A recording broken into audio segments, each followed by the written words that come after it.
I'm Ton, and I've analyzed the data on oil catch cans. Here's what dealerships don't want you to know about protecting your engine from thousands in preventable damage. Modern direct injection engines are fundamentally flawed. Unlike port injection, GDI engines don't spray fuel on intake valves to clean them. This creates a carbon buildup nightmare that starts from day one. Here's the engineering reality dealerships hide. GDI engines suffer from blow-by, oil and fuel vapors escaping past piston rings that get sucked back into your intake through the PCV system. Without fuel washing the valves, these contaminants stick and carbonize. But here's what makes this deadly. This oily vapor also lowers your fuel's effective octane rating, causing knock that destroys engines. The catch can acts as a filter, trapping these contaminants before they re-enter your combustion chamber. I've seen engines with 50,000 miles where valves look like charcoal briquettes. The financial damage? Valve cleaning runs $801,200, and knock damage can total your engine. A quality oil catch may help extend engine life by reducing carbon buildup, but the actual cost savings depend heavily on your engine type, driving conditions, and catch can design, and research shows aftermarket catch cans vary significantly in effectiveness. Most people install them wrong and create bigger problems. Here's where most people screw up and damage their engines. Hose routing. You have an inlet and outlet. Get this backwards and you'll pressurize your crankcase and blow seals. Boosted applications need check valves, or you'll force oil into your intercooler under boost. Filter media matters too. Bronze filters flow better than steel wool, but both work if sized correctly. The real gotcha? Many kits use cheap fittings that leak vacuum. I've seen engines run lean and knock because of vacuum leaks from poorly sealed catch cans. Here's your decision rule. Turbocharged engines need a check valve and dual-port routing to handle boost pressure. Naturally, aspirated direct injection engines can use simpler single-port setups. Port injection engines? Skip it unless you're tracking the car. Always buy from manufacturers who often include proper NPT fittings and specify your exact engine. Universal kits can be a recipe for disaster depending on the vehicle. Here's what separates success from expensive failures. Use Teflon tape on NPT fittings to help seal the threads. I've seen engines lose vacuum from dry threads causing lean conditions and knock. Second, lubricate every O-ring and hose before installation. Dry rubber tears and creates leaks. Third, verify flow direction before final tightening. Inlet connects to dirty side PCV. Outlet returns to intake manifold.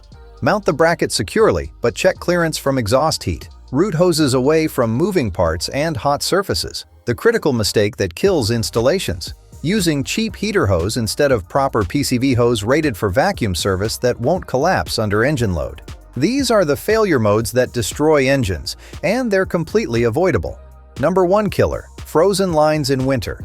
When your catch can freezes, it blocks the PCV system, building crankcase pressure that blows rear main seals.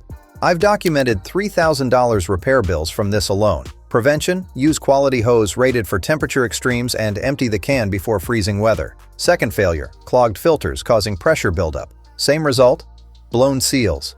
Third, using heater hose that collapses under vacuum, creating a lean condition. The engine runs weak, knocks, and destroys pistons. Fourth, vacuum leaks from poor fittings causing erratic idle and fuel trim issues.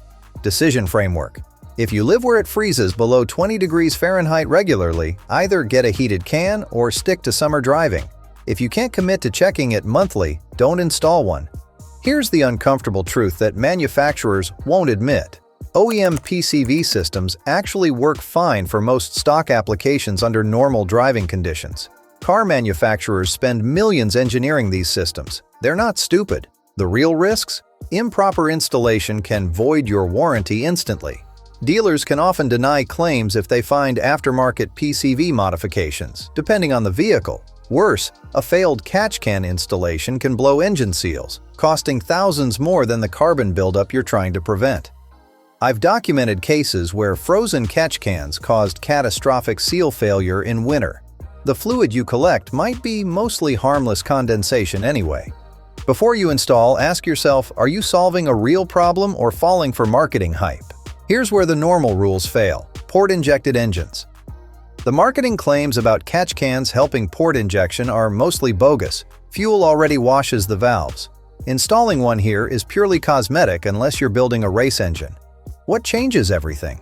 Turbo applications need completely different hardware. Check valves become mandatory to prevent boost pressure from backfeeding. Naturally aspirated GDI is the sweet spot where catch cans provide real benefit. VTA, vent-to-atmosphere systems, may be illegal for street use in some jurisdictions and could potentially fail emissions testing. Safe fallback if you're unsure. Stick with factory PCV routing until you can verify your specific engine benefits from catch can installation. Nobody talks about the maintenance trap. Catch cans often need emptying every 1,000 to 5,000 miles depending on climate and vehicle. Winter condensation fills them faster. I've seen cans overflow in 500 miles during cold, humid conditions. Features like dipsticks and clear bottoms aren't luxury. They're a necessity for monitoring fluid levels. Skip these and you'll either empty too often, wasting time, or too late, causing overflow damage.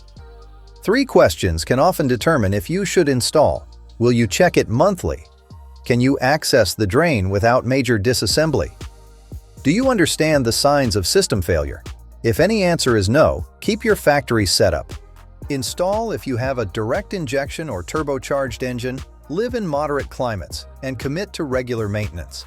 Skip if you have port injection, live in extreme cold, or want set it and forget it reliability. The math is simple.